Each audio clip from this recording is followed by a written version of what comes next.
इसी प्रकार हमारे विद्वान लोगों ने अमनिया किया, फिर लेकर गबड़। रामायण में लिखा है, जड़ चेतन ही ग्रंथ पर गई, एकदम मिर्षा छूटत कठिनाई। तुलसीदास जी महाराज ने कहा है, जड़ और चेतन की गांठी पड़ गई, एकदम झूठी गांठी है, फिर भी छूटने में कठिन है। फिर जड़ चेतन को एक ही बताया, जड़ चेतन गुण दोष में विश्वकीन करतार, हंस हंस गुण गहाएं पे परिहरि बार विकार। सब अमनिया करके गबड़ गए। ज्ञान दीपक है एक उसमें रामायण में जी। ज्ञान दीपक जानते हो? जी, उत्तरकांड में। हाँ, उसमें लिखा है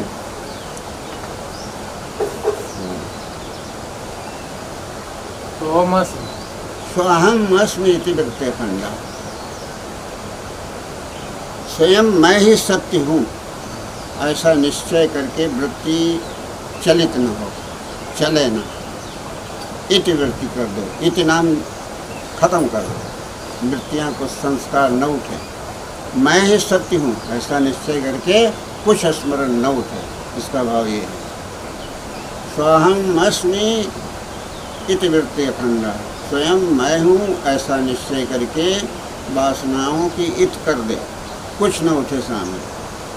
दीप शिखा सोई परम प्रचंडा, इस प्रकार ज्ञान का दीपक लहर रहित हर समय जलता रहे, उसमें भ्रम न पैदा हो जाए कि ये क्या है वो क्या है, कुछ नहीं, स्मरण ही रोक।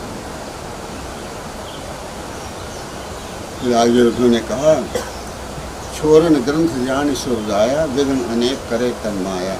इंद्रियन द्वार झरोखा नाना, तहाँ तहाँ सुर बैठे कथाना। आवत देखें विषय बयारी, ते हट दें कपाट भारी। जब सो प्रबंधन उर ग्रह जाई,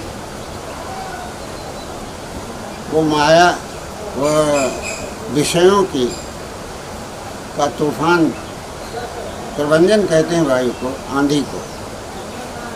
तो जब मानसिक में कामनाओं की आंधी जब उठेगी, तब वो ज्ञान का दीपक बुझा दे। जब सो प्रबंधन उर्ग्रह जाई, तब दीप विज्ञान बुझाई, तब विज्ञान रूपी दीप बुझ जाएगा। तो कोई बुद्धि जो परम सयानी, तिन हित छितौ न अनहित जानी। जो परम बुद्धिमान होते हैं वह विषयों की झकोरे से हिलते नहीं, उनकी तरफ लक्ष्य नहीं देते। तिनहित छितौ, उनकी तरफ नहीं ध्यान देते, अनहित समझ करके। तो फिर आगे कहा है, आगे हार खा गए तुलसीदास जी। कहा कि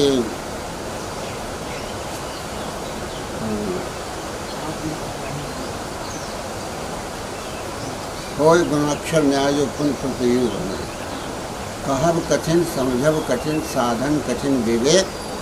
कोई गुणाक्षर न्याय जो पुण्य प्रतियोग बने।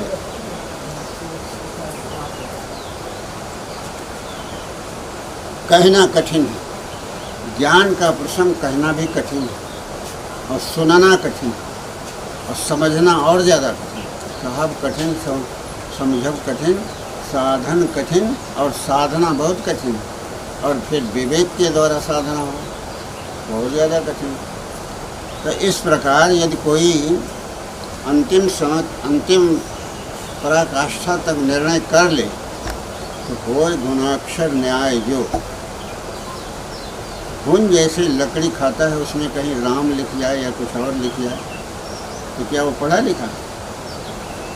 गुणाक्षर न्याय खाते खाते उसमें लकीर बन गई, तो मुक्ति को गुणाक्षर कह दिया तुलसीदास जी महाराज ने। निर्णय तो वहाँ तक किया, स्वहम अस्मि इति वृत्ते खंडा, स्वयं मैं ही सत्य हूँ। यहाँ कहते हैं होय गुणाक्षर न्याय जो, हार खा गया, मतलब वो साधना में संपन्न नहीं रहे तब ऐसा मुझसे निकला। अभी तुलसीदास की सूक्ष्मता निकालने वाला संसार में वही कोई पारखी संत होगा तो निकालेगा, नहीं तो नहीं, स्वयं गड़बड़ जाती।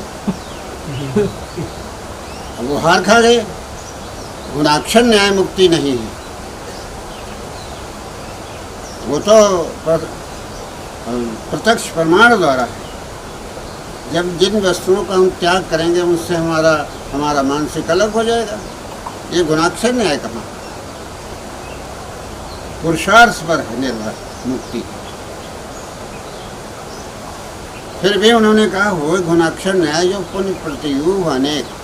गुणाक्षर न्याय किसी की ये साधना आ जाए उसमें भी तमाम विघ्न बाधाएं हैं। मतलब हार खवा दी कि कोई करो ना, पूरा नहीं करेगा, इसमें हार खा जाते हैं लोग। और जब गुणाक्षर न्याय कहीं वो साधना आ जाए फिर भी उसमें तमाम विघ्न बाधाएं हैं तो कैसे सुधरेगा। कबीर साहब ने कहा यह नहीं, साहब ने कहा मुक्ति तो प्रत्यक्ष है जैसे हाथ को गेंद। बड़े साहब ने कहा मुक्ति तो प्रत्यक्ष है, गुणाक्षर न्याय नहीं कहा। जैसे हाथ में कोई गेंद लिए हो इस प्रकार मुक्ति स्पष्ट है। बंधन चिन्ह बीच है, बिन पारक निज भेद। थोड़े में कह दिया साहब, बंधन को परख लेना ये बीच का दुराव है। नहीं, मुक्त स्वरूप तो है ही आत्मा, वो बंधन पहचानता नहीं इसलिए बंधा पड़ा है। बंधन सीना बीच है, बिन पारक निज भेद। अब बिना परीक्षा के अपने से भेद हो गया, दुराव हो गया। साहब ने गुणाक्षर न्याय नहीं कहा। मुक्ति तो स्पष्ट है जैसे हाथ को गेंद। हाथ में जैसे कोई गेंद ले हो, कोई उससे दुराव थोड़े, तो स्पष्ट हाथ में है। इसी प्रकार मुक्ति तो प्रत्यक्ष है जैसे हाथ को गेंद। बंधन चिन्ह बीच है, बिन पारक निज भेद।